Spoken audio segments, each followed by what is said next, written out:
I'm William Cooper, and you're listening to The Hour of the Time. Hail, hail, rock and roll. Long live rock and roll. Rock, rock, rock and roll. Hail, hail, rock and roll.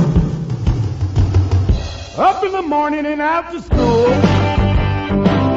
The teacher is teaching the golden rule.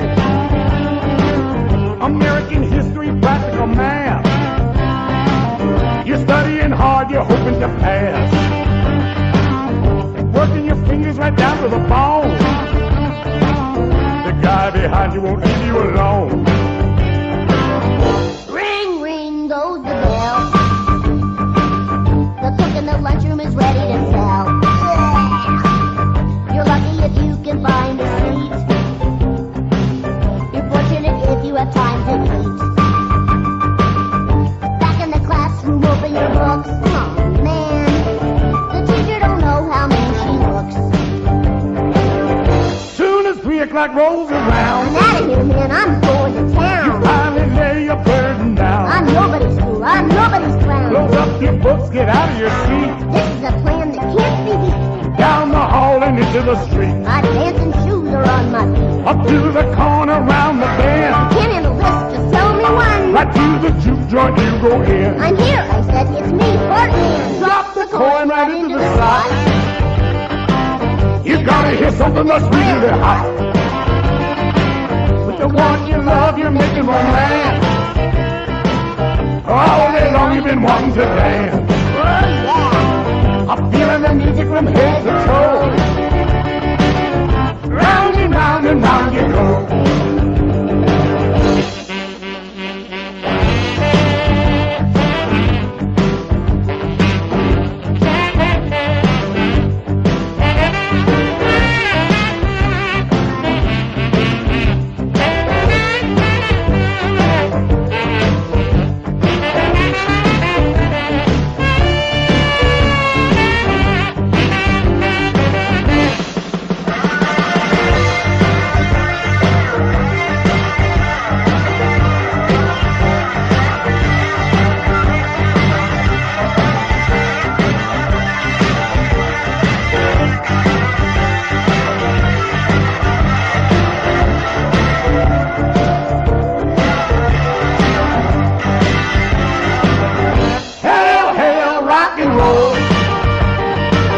Deliver me from the days of old.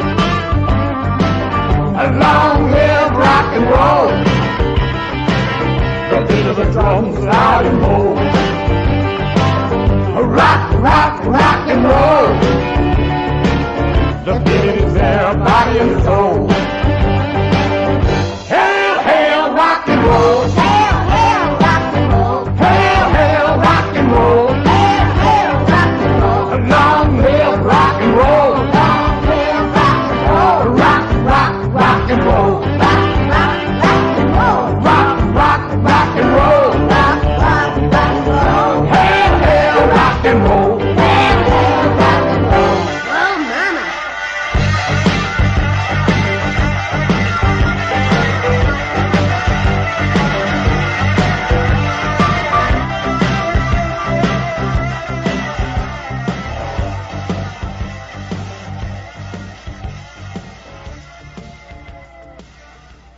Don't forget, folks, Monday, March 15th, 8 p.m., the Lafayette Hotel, 2223 El Cajon Boulevard, San Diego. I'll be giving a presentation called The Sacrificed King. I will show you, absolutely, with no doubt whatsoever, who killed John F. Kennedy. I'll tell you right now, but you're going to have to come and see this presentation before you'll believe it. He was actually assassinated by the Scottish Rite of Freemasonry. You will be amazed to see what Dealey Plaza really is. It's not just an innocent little park in Dallas at all. The occult symbology connected to the Kennedy assassination cannot be refuted by anyone. Don't miss it. Monday, March 15th, 8 p.m., the Lafayette Hotel, 2223 El Cajon Boulevard in San Diego. I will be there. The price of admission is $40. For CAGI members, it's $30. Bring your friends, bring your relatives. Once and for all, you will have the answer that you need, and you can begin to do something about this. All of you. Because I'm going to be giving you some things that we can do to stop this in its tracks during this series.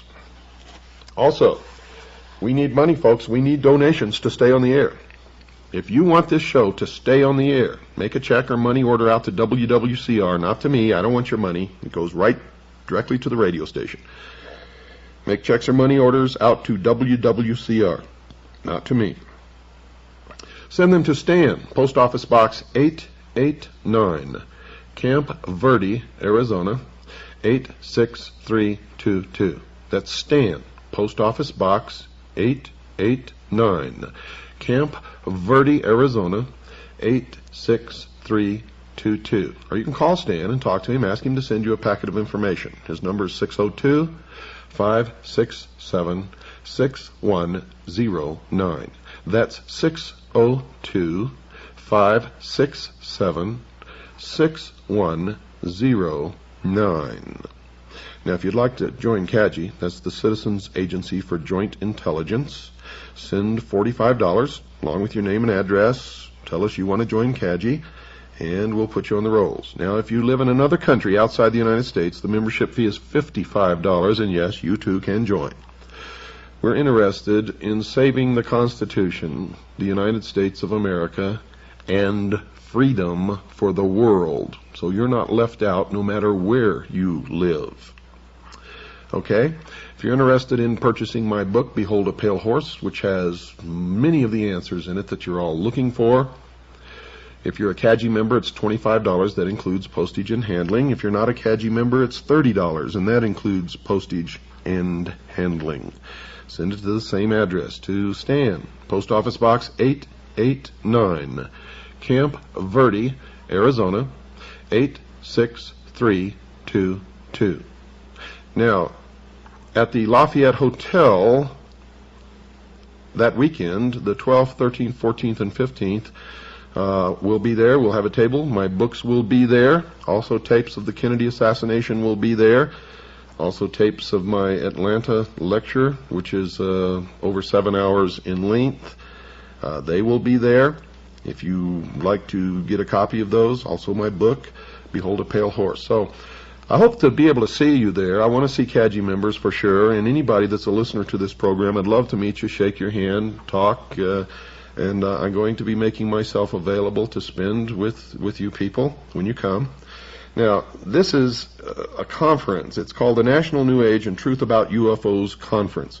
I have nothing to do with the New Age movement, folks, and I am not a ufologist. I have nothing to do with that. But I have been invited to give a presentation on Monday night at 8 p.m., and I'm going to be there and do that. You see, I'll go anywhere and talk to anybody. I love people. My mission is to deliver a message to everyone. One of the reasons that the New Age movement has made such inroads is that most of you out there have abdicated. You've given it up to them. You see, anybody can get a table at any of these conferences, if you want to call them that, or shows, or whatever you want to call them, meetings, expositions, Anybody can buy a table. All you have to do is write to the organizers, say you want to buy a table, pay your money, and you got a table. It's simple. I know that these people are just as misled as everybody else, so I want to talk to them too. I'll talk to anybody. You want me to come to your town? Call Stan. Ask him how to do it. You can get me to your town too, to speak. Folks, something is wrong in America, no doubt about it. There's a new religion appearing. Many of you call it the New Age religion, and it appears to be the exact opposite of the Old Age religion, meaning the religion of the Jews and the Christians. It's not really that different. I've studied it. I've talked to people who practice it. They claim it's not a religion, but it is.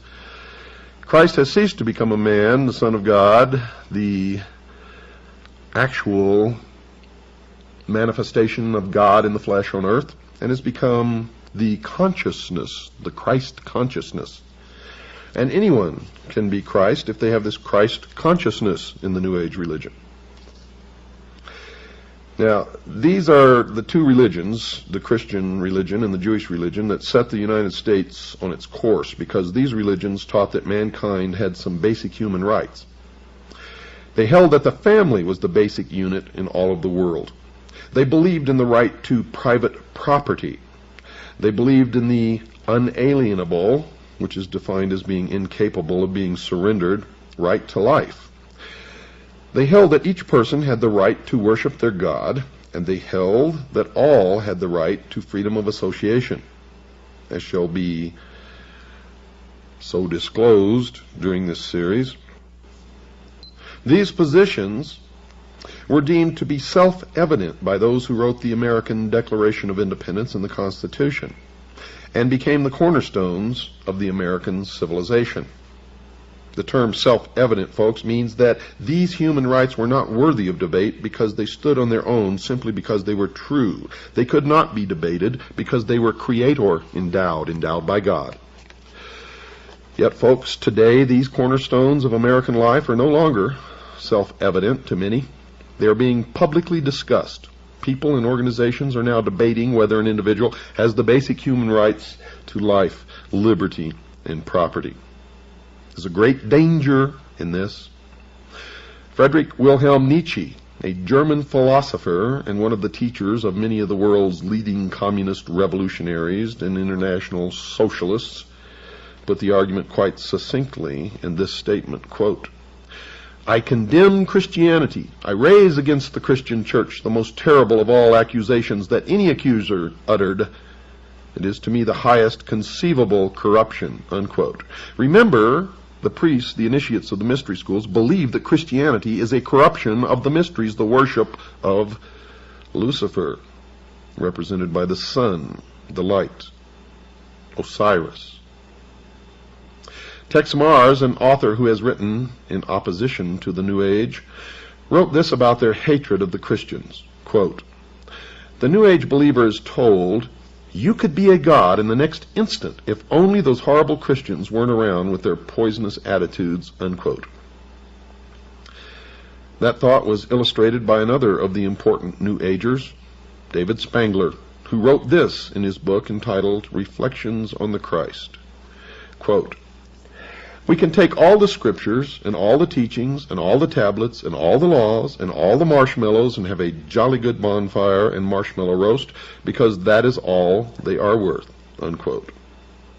So the New Age, like the Masons, feel that Christianity is the enemy, a force to be countered not by open debate, but by contempt and ridicule, and as shall be illustrated later, by even murder. And remember, the source of the New Age movement is the order of the Freemasons. Other parties wish to join the debate. In 1911, the Socialist Party of Great Britain published a pamphlet entitled Socialism and Religion, in which they placed their position about religion into the arena. Quote, "It is therefore a profound truth that socialism is the natural enemy of religion. A Christian socialist is in fact an anti-socialist. Christianity is the antithesis of socialism, unquote. So the socialist, the New Ager, and the Mason have declared war on the Christians. And, as in every war, the enemy must be defeated, even by bloodshed if necessary. This war has deep roots in history, and I will cover those roots so that you will understand it perfectly where this came from. This war is no different. Bloodshed is anticipated by all parties in the battle. Lavetti Lafferty and Bud Hollowell, two New Agers, started the discussion about how their religion sanctions the use of violence against the Christian community. They wrote the following in their book entitled The Eternal Dance, quote, "This is a time of opportunity for those who will take it," apparently meaning the New Agers, the initiates of the mystery religions, socialists. "For others," apparently the Christians, "if the earth is unsuitable for them, if they will not accept the New Age religion, they will go on to other worlds," unquote, which simply means they will be exterminated. You better listen to me, folks. I am a messenger, and my message is unmistakable, and it had better not fall upon deaf ears, for those deaf ears will be rendered dead in the coming New World Order. Another New Age spokesman, Maharishi Mahesh Yogi, the guru sought out by the rock and roll group known as the Beatles and others, has been quoted as saying, quote, "There has not been and there will not be a place for the unfit. The fit will lead, and if the unfit are not coming along, if they will not accept the New Age religion, there is no place for them. In the age of enlightenment, there is no place for ignorant people. Non-existence of the unfit has been the law of nature," unquote.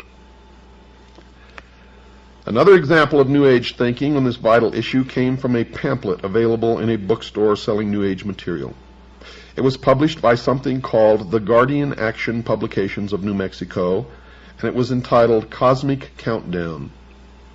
This pamphlet alleged that it had received these thoughts from something called higher intelligence, and it directed its attention to the hunger disease problem in the Third World, and the pamphlet simply stated, quote, "The world should be forewarned to be on the lookout for diseases which have been suppressed for years, suddenly rearing their ugly heads and decimating populations already on the verge of starvation in the Third World nations. Although these peoples will eventually be replaced by the new root race about to make its appearance in a newly cleansed world, nevertheless, for the moment, this is a tragedy," unquote. You see, they have made incredible admissions, but none of you are looking, none of you are reading, none of you are absorbing. In fact, most of you are so stupid that you think that the only thing you should read is what you personally believe in or agree with. How can you exist in this world ignorant of the opinions and the writings and the thoughts of everyone else, including your enemies? The words reveal an incredible scenario. You see, these people in the Third World nations are going to be entirely replaced by what they call, quote, "a new root race," unquote. That eventuality will not be a tragedy. The tragedy is that these people are dying now due to starvation and disease, but when they die later, or they're all gone and they're replaced by the new root race, that won't be a tragedy.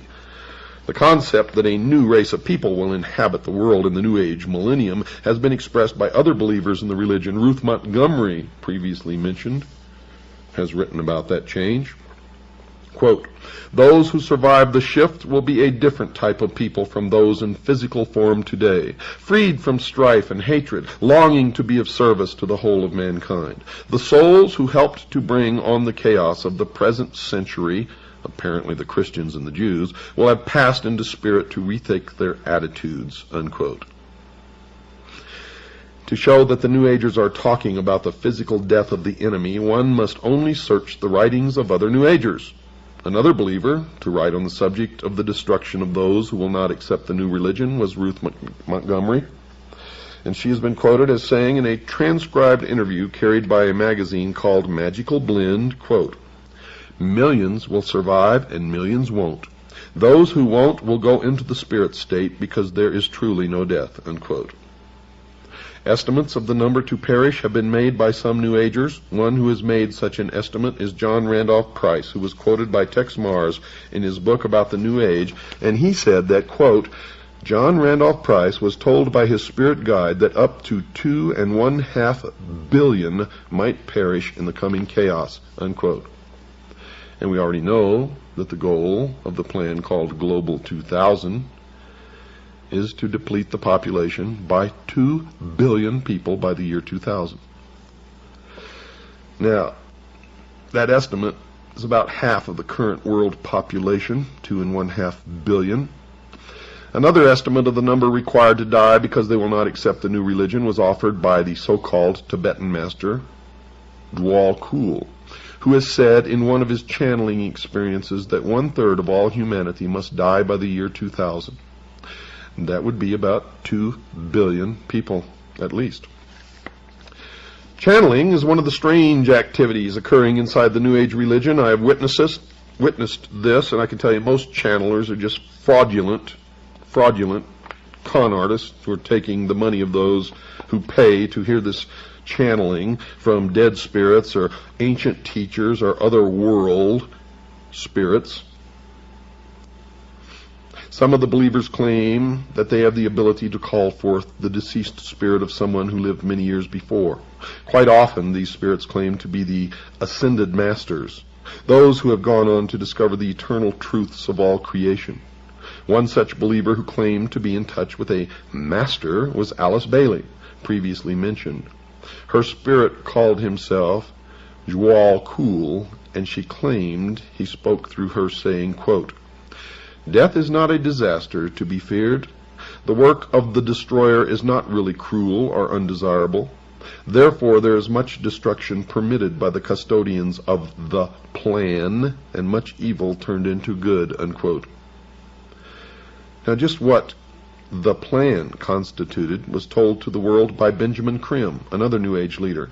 He placed an advertisement in about 20 newspapers all over the world on April the 25th, April the 25th, 1982, that defined the term. The ad read in part, quote, What is the plan? It includes the installation of a new world government and new world religion under Maitreya, unquote. But perhaps the most startling example of the teachings of this new religion came from the pen of Barbara Marx Hubbard, one of their most articulate writers, and she wrote in her book entitled Happy Birthday, Planet Earth, quote, The choice is, do you wish to become a natural Christ, a universal human, or do you wish to die? People will either change or die. That is the choice, unquote. So the people of the world will be given a choice. They will choose to accept the new religion, or they will choose to die. The battle lines are drawn. Choices will have to be made. I have made my choice. What is yours? Some of the leading socialists of the past have shown that they too have chosen up sides. One such individual was Adolf Hitler, the head of the German government during World War II, who held no conviction that the murder of over 50 million people during that war was wrong. He considered himself to be an agent of this unseen God in reducing the population of people that he held to be undesirable. He wrote, quote, I have the right to exterminate millions of individuals of inferior races which multiply like vermin, unquote. And he did what he considered acceptable inside his religion. Those who did not believe in his new religion had no choice, and they perished. The evidence that Adolf Hitler was a New Ager will be presented later in this series.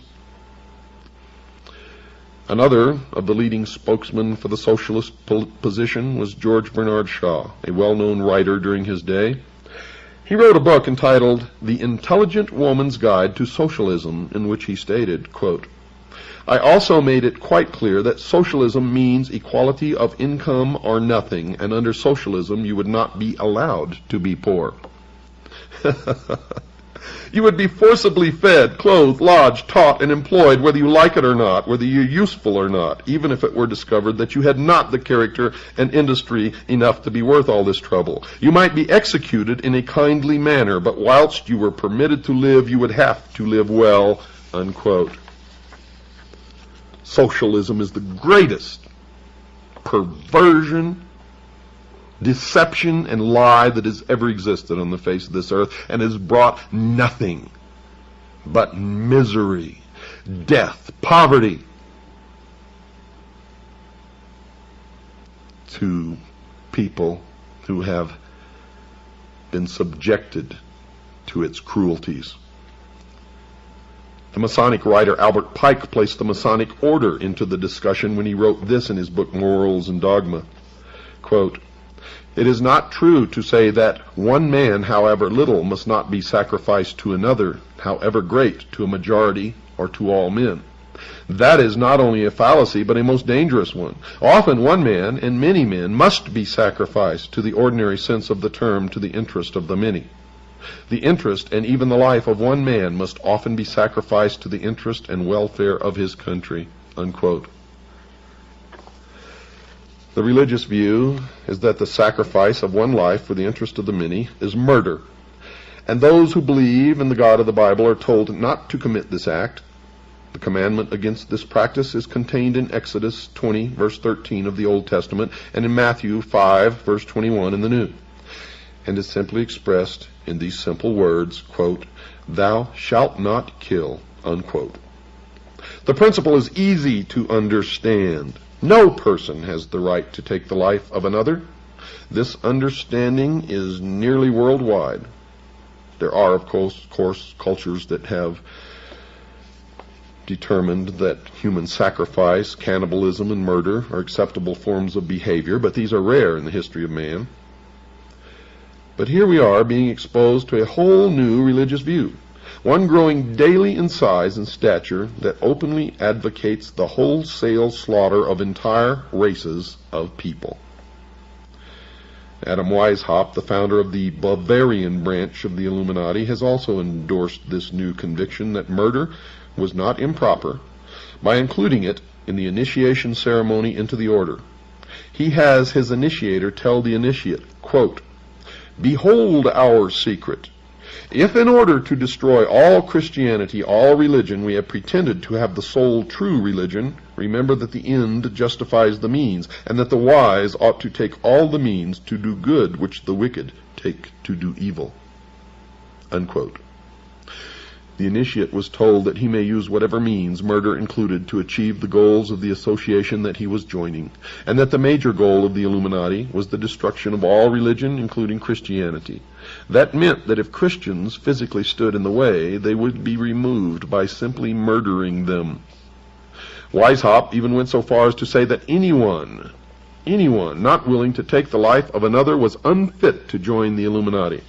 He wrote the following in a letter to a fellow member in 1778, quote, "No man is fit for our order who is not ready to go to every length," unquote. Weishaupt wrote that again, this time using different words, quote, "This can be done in no other way but by secret associations, which will by degrees, and in silence, possess themselves of the government of the states and make use of those means for this purpose, which the wicked use for attaining base ends," unquote. Now Weishaupt, folks, was aware of the enormous power of government, and he desired its power for his members. He committed his organization to its infiltration. Then he committed it to unspeakable purposes, anything that would further the goal of the Illuminati. He even went on to grant permission to his members to distort the truth by lying if it would further their goals. He wrote this, quote, "There must not a single purpose ever come in sight that may betray our aims against religion and the state. One must speak sometimes one way and sometimes another, but so as never to contradict ourselves, and so that with respect to our true way of thinking we may be impenetrable," unquote. And you wonder why politicians continually lie and continually break their promises. And no matter who you elect, Republican or Democrat, it doesn't make any difference. Perhaps a perfect example of an oath that these initiates take somewhere along the road to the pinnacle inside the secret society was given in a book written by George Orwell entitled 1984. Mr. Orwell has an initiate into a secret society called the Brotherhood in his story ask these questions. Quote, "Are you prepared to give your life? Are you prepared to commit murder? Are you prepared to commit acts of sabotage which may cause the death of hundreds of innocent people? Are you prepared to betray your country to foreign powers? Are you prepared to cheat, to forge, to blackmail, to corrupt the minds of children, to distribute habit-forming drugs, to encourage prostitution, to disseminate venereal diseases, to do anything which is likely to cause demoralization and weaken the power of the people? Are you prepared to commit suicide if and when we order you to do so? This, folks, is an example of the philosophy that the ends justify the means. The initiate should do as he was required as long as the act benefited the brotherhood. There is no morality under such an oath. So murder of the unfit, those unwilling to adopt the new religion, will be acceptable, and those who do the annihilating are to feel no remorse. In the view of the New Age religion, the murderers have served mankind well. But this callous disregard for the right to life of every human on the face of the earth has been predicted before in the New Testament. John was moved to write in John chapter 6, verse 12, quote, "Yea, the time cometh, that whosoever killeth you will think that he doeth God service," unquote. The New World Order, ladies and gentlemen, will sail in on a sea of blood. We have to take a short break now, folks. Don't go away. I'll be right back after this short pause. Can you hear me in the booth? Loud and clear, Lisa. Oh, good. Thank you, sir, for letting me be in a real studio. It's a genuine thrill, sir. Could I trouble you with one request? Sure thing. No synthetic sound, please. I want all live musicians.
Well, that was lovely, Miss Lisa. Very soulful. Thank you, Mr. Murphy. Now let's play a little blues.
Don't forget, folks, Monday, March 15th, 8 p.m. to 11, Lafayette Hotel, 2223 El Cajon Boulevard in San Diego. That's Monday, March 15th. I'll be there from 8 to 11, the Lafayette Hotel, 2223 El Cajon Boulevard, San Diego. I'm going to present a lecture with quite a bit of videotape entitled The Sacrificed King, and prove to you once and for all beyond any shadow of a doubt that John F. Kennedy was not killed by our government, but by the mystery schools, specifically the branch known as the Scottish Rite of Freemasonry. You will see the missing frames, the footage of the Zapruder film that the public has never been allowed to see before. You'll see it with your own eyes. You're going to see and hear things that are going to stretch the bounds of credibility, stretch your imagination, but it will all become clear to you. You will have no doubts when you walk out at the end exactly who killed Kennedy and why. Well, let's continue here. The New Age religion, folks, is going to have a worldwide leader, a charismatic political and religious leader that they call Lord Maitreya. At least so far that's who they call him, or that's what they call him. This individual, as far as I know, has not made his public appearance yet, but the New Agers claim that he is on the earth at the present time. They claim that he came to live with the Asian community in East London, England, in July 1977 by descending from his ancient retreat in the Himalaya Mountains along the border of India and Tibet. They further believe that his imminent emergence into full public view is assured. They also claim that this individual is the one that the Christians call Christ, the Jews call the Messiah, the Buddhists call the fifth Buddha, the Hindus call Krishna, and the Muslims call the Imam Mahdi. In other words, all of the major religions of the world are awaiting the arrival of this one individual. It is their claim that this one individual living now in London is the one expected by all of these religions. However, when we search London with a fine-tooth comb, we can find no trace of any living individual named Maitreya or fitting this description, or recognized as this religious leader. Isn't that strange? And they say that he is on the earth now, patiently waiting for the appointed time to reveal his existence to the peoples of the world. They say that he will apparently assume the leadership of all of these religions, and when he does, he will create a one-world religion. The New Agers have written that in the esoteric tradition, previously defined as being intended for or understood by only a chosen few as an inner group of disciples or initiates, in other words, the esoteric means hidden. They claim that the word Christ is not the name of an individual, but the name of an office or function within the spiritual hierarchy of masters. They claim that the masters are a group of perfected men who have guided human evolution from behind the scenes for centuries, and they believe that this Lord Maitreya is that Christ. Now, Manly P. Hall has written of this individual by identifying him as, quote, the way, the truth, and the life, which coming to every life redeems all who accept it, unquote. Tex Mars has quoted this individual as saying, quote, my army is ready for battle, my masters of wisdom and myself at the head. That battle will be fought for the continuance of man on this earth. Rest assured that my army shall triumph, unquote. Well, it appears that the battle to be fought between the followers of Lord Maitreya and the rest of humanity is still in the future. But at least one of the participants has an army already prepared. How about you? One who claims to have seen the birth in a vision of someone who seems to fulfill the requirements of this Maitreya was astrologer Jean Dixon. Her major claim to being a prophet is her prediction, reportedly made before the event of the assassination of President John Kennedy in 1963. However, her credentials were dealt a serious blow in 1968 when she also prophesied that the Soviet Union would be the first to put a man on the moon. Another of her prophecies was that the Republican Party would be victorious in 1968. and it was with the election of Richard Nixon, a Republican.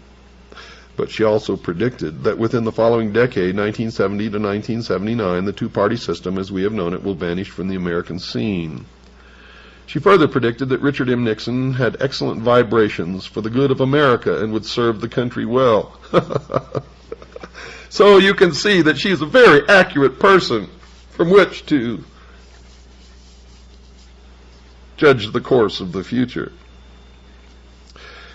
If you want to know the truth, folks, I am the most accurate prophet of future events in history. In history. Those who question her inability to correctly predict that America, not the Soviet Union, would become the first to place a man on the moon, and that the two-party system has not vanished from the scene, and that President Nixon apparently did not have good vibrations for this nation, and would later be removed from office by the event commonly referred to as Watergate, can only presume that she must have been given inside information about the assassination of President Kennedy. And that would account for her knowing at least, in that event, the true future. Secondly, one can only wonder why this non-prophet should be listened to about anything after her appalling record on prophecies, but there is reason to believe that she might have been asked to write an account of this vision of the important birth by the New Age religion, because they wanted the official imprimatur of someone commonly referred to as a prophet. In other words, folks, her prophecy might have been written to legitimize his claim to be a man-god, so that when this individual made his public appearance himself, the public would marvel at the fact that his birth had fulfilled a prophecy. But in any event, Ruth Montgomery wrote a book about her entitled The Gift of Prophecy, in which she wrote about the very revealing and intriguing vision that Jeane Dixon allegedly had. Quote, "The vision, which Jeane considers the most significant and soul-stirring of her life, occurred on February the 5th, 1962. She saw the brightest sun she had ever seen." Isn't it funny how that sun always pops into this stuff? Now remember that reference to the sun, folks. "Stepping out of the brightness were a Pharaoh and Queen Nefertiti." Remember here that these two individuals were Egyptians. Now this will become significant later on. In fact, it's already significant if you've been listening to this show. The couple thrust forth a baby as if offering it to the entire world. Now another interpretation, because they sprang from the sun, could be that this is Osiris and Isis and the child is Horus, and that is exactly the esoteric, real interpretation, although Jeannie Dixon never said this. Jeane looked at the baby and then said, according to the author, quote, "I knew here is the beginning of wisdom," unquote. Remember what I told you? Osiris is the doctrine, Isis is the church, the child Horus is the body of illumined initiates. So what Ruth Montgomery wrote can be summarized as follows. A sun deity gives the world a child from Egypt who possesses enormous wisdom, and this event allegedly took place on February the 5th, 1962. The interpretation of these symbols have already been discussed and will continue to be discussed during this series, and the significance will be plain to all. Jeane then says, quote, "A child born somewhere in the Middle East shortly after 7 a.m. Eastern Standard Time on February the 5th, 1962, will revolutionize the world. Before the close of the century, he will bring together all mankind in one all-embracing faith. Mankind will begin to feel the great force of this man in the early 1980s, and during the subsequent 10 years, the world as we know it will be reshaped into one without wars and suffering. His power will grow greatly until 1999, and this year is extremely significant, as will also be discussed, at which time the peoples of this earth will probably discover the full meaning of the vision," unquote.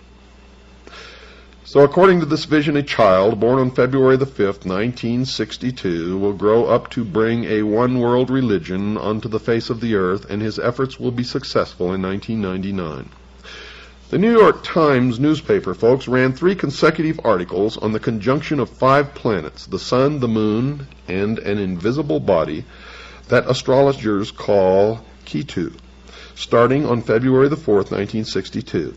The first article stated that the various bodies moved into rough alignment in the constellation Capricorn at 7:05 a.m. New York Times. A Capricorn, remember, is the goat. In history, the goat was the goat of Mendes, or the ram. And the newspaper article also says that they would remain in that alignment until 7:17 a.m. New York time Monday. The goat of Mendes, the ram, is also another word or another name for Lucifer, Satan.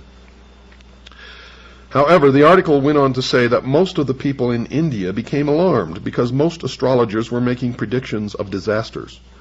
There were a few astrologers who were predicting good for the world as a result of this alignment, but few Indians appeared to be paying them much heed. Now couple that with Jean Dixon's prediction that the child was born on February the 5th, 1962, midpoint in this alignment. And what do you get? They're going to great pains to prepare the world for something. Astronomers did not consider the event to be rare, however, and the article went on to report that the same configuration had occurred several times in the past. The last time being in April 1821, and then it occurred twice. The article reported that Dr. Kenneth L. Franklin of the Museum of Natural History, Hayden Planetarium in New York, had commented that year does not seem to be a year of any remembered disasters. He was then quoted as saying, "And that year isn't famous for anything, as far as I know." Dr. Franklin also commented on the body the astrologers call Ketu. He speculated that it may be some sort of astrological addition used to make everything come out right. He then added that he believed Ketu to be the invisible planet that is frequently taken into account in astrological reckonings, but that he had no idea how it was possible to keep track of something that no one could see, and as far as he knew, didn't even exist. The Times carried another article the next day, Monday, February the 5th, 1962, the date that this supposed child was born, and it repeated the concern of the Hindu astrologers. In fact, that headline read, "Hindu astrologers still say it's doomsday," and the subheadline read, "Peaceful beginning of planetary event is viewed gravely." Now, the third article in the series ran on Tuesday, February 6th, 1962, and carried the headline, quote, "Doomsday in India, uneventful," unquote. The article reported that the Indian astrologers had predicted a variety of disasters, earthquakes, tidal waves, devastating fires, and warfare, to name but a few, but that none of these events had occurred. Furthermore, the article reported that Hindu priests had claimed that the reason nothing had happened was because their prayers to their God had been answered. But folks, none of these 3 articles mentioned the birth of anyone on these 3 days. Furthermore, none but a few astrologers had believed that something good was going to happen, and that only a few in India had even listened to them. Only Jean Dixon, another astrologer, had seen a vision of something beneficial, in this case the birth of a baby full of wisdom at about the midpoint of the 3-day affair. One can only wonder if once again she missed the mark and was involved in another error, or if she was intentionally made to set up the world to welcome someone named Lord Maitreya. In any event, these people claim that the Lord Maitreya will appear shortly to the entire world and start everyone off on a road to a one-world religion. Helena Petrovna Blavatsky, in her book entitled The Secret Doctrine, called him, quote, "the Dragon of Wisdom," unquote. So it appears that the one call that Jean Dixon made that appears to match other comments is her statement that the baby she saw in her vision was full of wisdom. If the baby she claimed to have seen in her vision was Lord Maitreya, then she was right, because others have claimed that Lord Maitreya is full of wisdom. However, there is still reason to believe that she was given inside information by some New Agers who wanted to have this Lord's birth prophesied so that when he did surface, the New Agers could claim that his birth had been a fulfilled prophecy. So the world awaits the visible appearance of Lord Maitreya.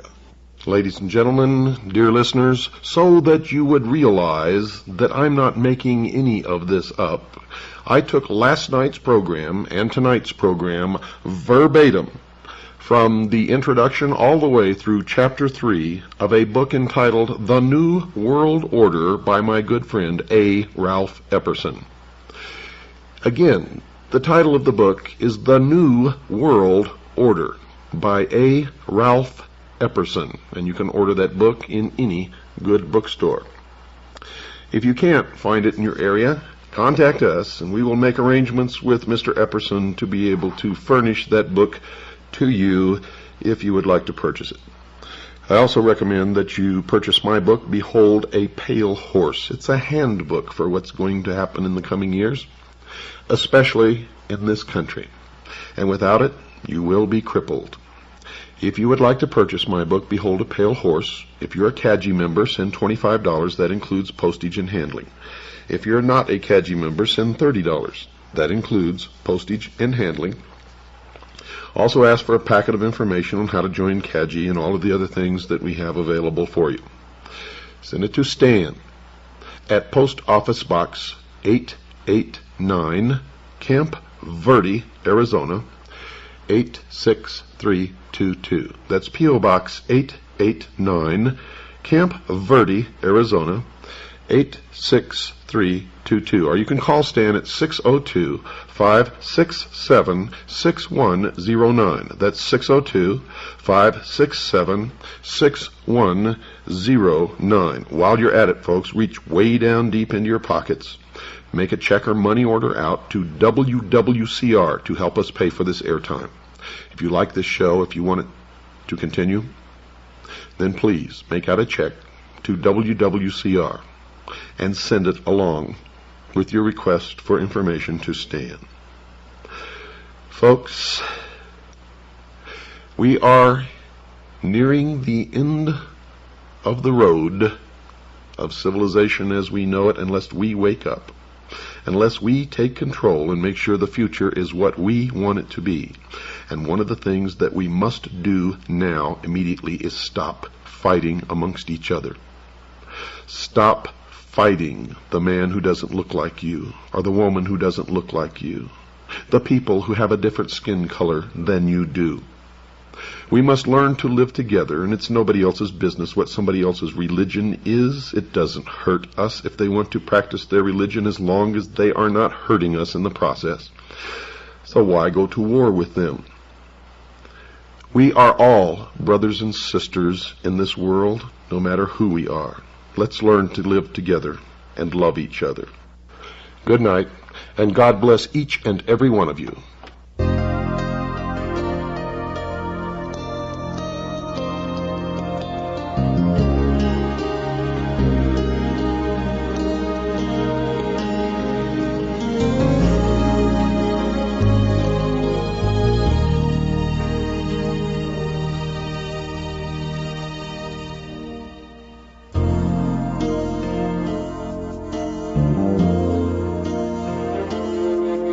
My life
Let go of my hand, Lisa.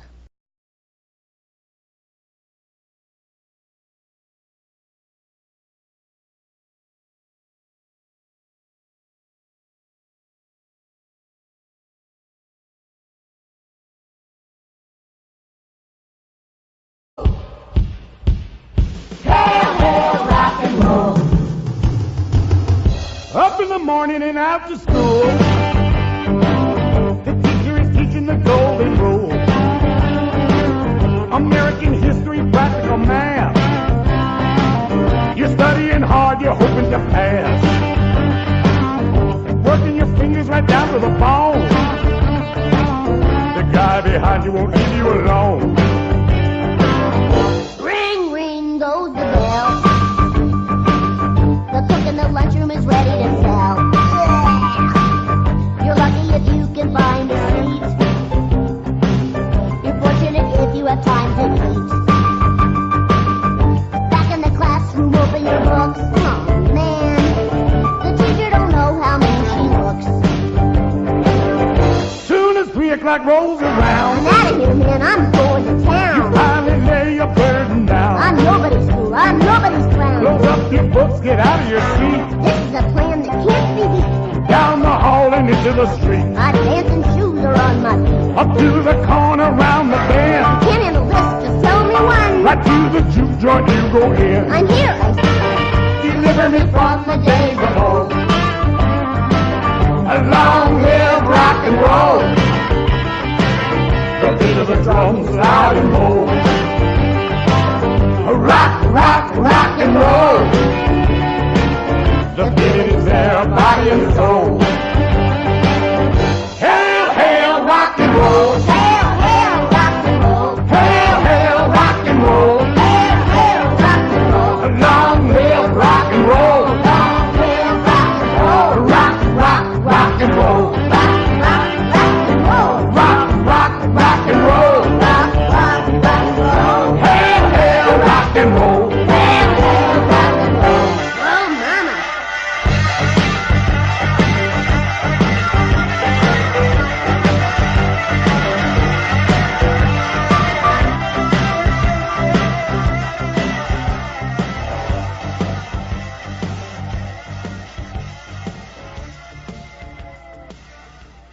Don't forget, folks, Monday, March 15th, 8 p.m., the Lafayette Hotel, 2223 El Cajon Boulevard, San Diego. I'll be giving a presentation. That it's me, Portland. Drop the coin right into the slot. You gotta hear something that's really hot. With the one you love, you're making romance. All day long you've been wanting to dance. Oh, yeah. I'm feeling the music from head to toe. Round and round and round you go.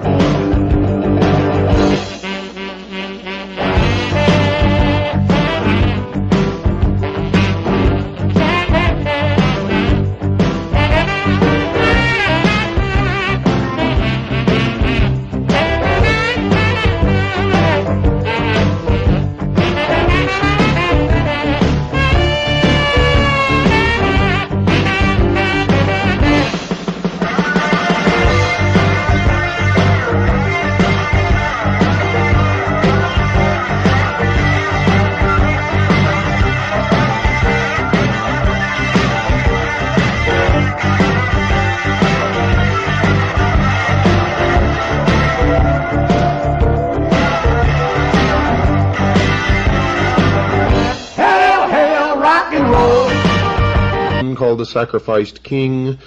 I will show you, absolutely, with no doubt whatsoever, who killed John F. Kennedy. I'll tell you right now, but you're going to have to come and see this presentation before you'll believe it. He was actually assassinated by the Scottish Rite of Freemasonry. You will be amazed to see what Dealey Plaza really is. It's not just an innocent little park in Dallas at all. The occult symbology connected to the Kennedy assassination cannot be refuted by anyone. Don't miss it. Monday, March 15th, 8 p.m., the Lafayette Hotel, 2223 El Cajon Boulevard. in San Diego. I will be there. The price of admission is $40. For CAGI members, it's $30. Bring your friends, bring your relatives. Once and for all, you will have the answer that you need, and you can begin to do something about this. All of you. Because I'm going to be giving you some things that we can do to stop this in its tracks during this series. Also, we need money, folks. We need donations to stay on the air. If you want this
I'm William Cooper, and you're listening to the Hour of the Time. Hail, hail, rock and roll. Long live rock and roll. Rock, rock, rock and roll.